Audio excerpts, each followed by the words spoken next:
Bühne, ja? Alla belle spinetta del straniero.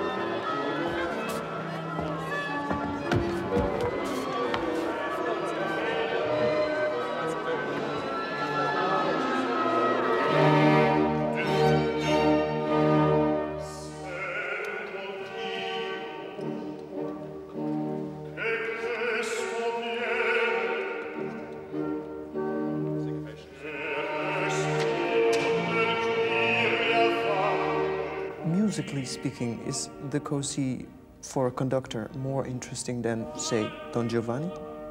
They're all interesting. I mean, the thing about Mozart operas, each one of them has its own flavor and its own problems and its own immense challenge. I find that with Così, you couldn't take one aria out of Così and put it in another opera by Mozart. It has its own sound world. There are things that are less perfect than in Figaro. I mean, for instance, there's nothing like the second act finale in Figaro in Così. The finale of both operas, particularly the second act finale of Così, is musically more rambling than the final finale in the fourth act of Figaro. But it's still music of incredible power, and it's so imaginative, and there's not one, it's so economical, there's not one note that's too many. You know, it's perfectly calculated for the orchestration and for the dramatic situation. Tomorrow's performance is semi-staged. Yes. Why don't you do it with costumes like in the other cities? Well, we weren't invited to. We have a major problem in that the Holland Festival didn't ask us to.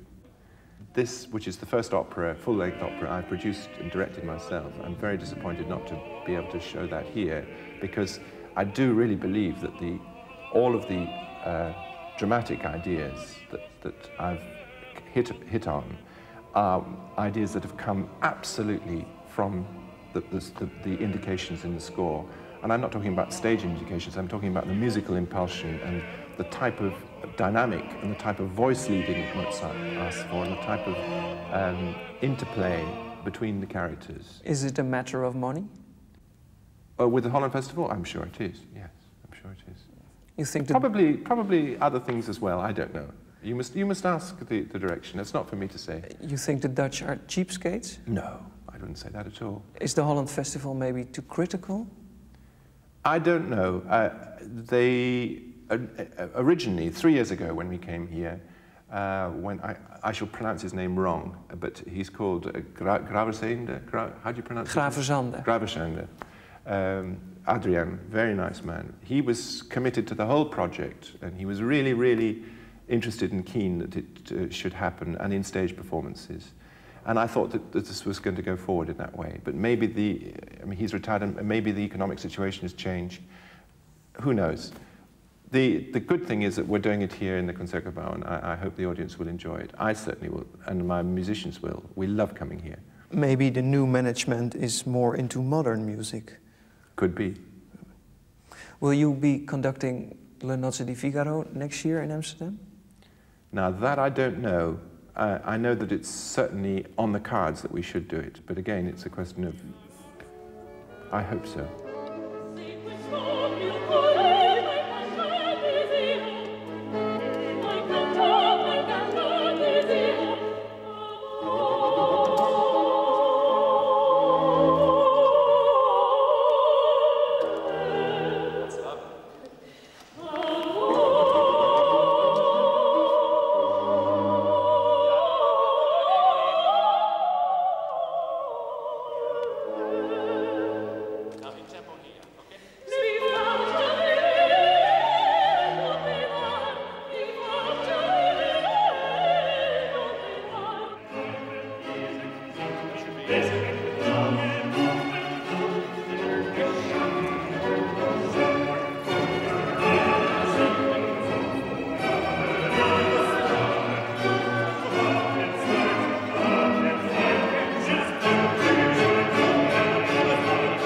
When you're conducting, it's like a juggling act. You have to keep 8 or 9 balls in the air, and it's the intersection of the linear and the horizontal and the vertical planes. of getting the right flow, getting the right tempo, the right feeling of movement, with the right harmonic chording and the tuning of the chording, and then the balancing of the chords, the spacing of them, and the individual timbre of the instruments in the chording, which is so important. And then also, in a piece like that, when you've got 4 singers, each of them singing something different, to make sure that all 4 strands are being maintained in equal balance, so that one of them doesn't obtrude. So it's like a huge tapestry, and when you feel everything is in proportion, then you're somewhere close. And I don't know, that's too superficial, but it's something to do with that.